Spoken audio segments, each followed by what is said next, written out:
এই যে আমাদের উপরে সরকারের এত চাপ আসছে, মাদক ধরতে হইব।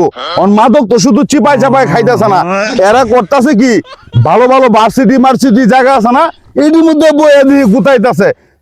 ধরতে হলে আমরা রেস পেরে গেলে ধরুন যাইবো না, আমাদের যাইতে হইব সিভিলে। যাই চলো আমরা প্রেম করতে করতে যাই আগে ধরে আমার, ঠিক আছে?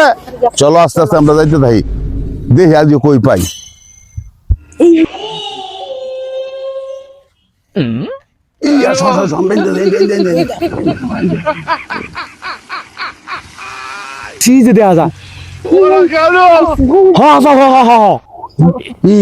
কারো হে শুনো, আমরা আস্তে ধীরে যাইতে হইব, ঠিক আছে? এরা পিছন দিকে আমরা ধরে পারবো, ঠিক আছে? ওকে ওকে ওকে ওকে ওকে, চলো চলো চলো।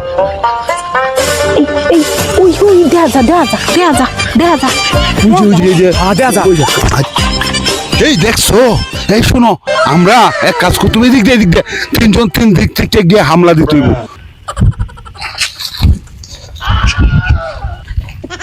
অর্ডার দিলে আমরা ধরবো।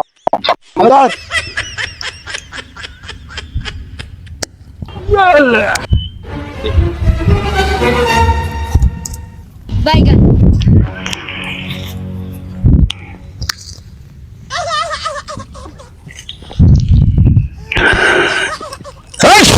তোর এই কাজ করিস, এই হ্যাঁ?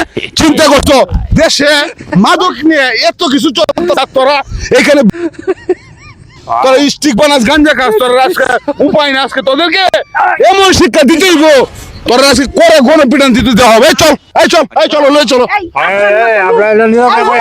আপনার মতো লোক কি এরকম আপনার সন্তানের সামান্য একটা লোক লয়ে বসে এইভাবে?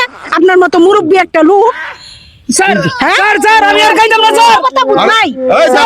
তোদের কঠিন শাস্তি দেওয়া হবে। আমি আর খাইতাম না স্যার, জিন্দেগিতে স্যার। স্যার আমি আর খাইতাম না স্যার।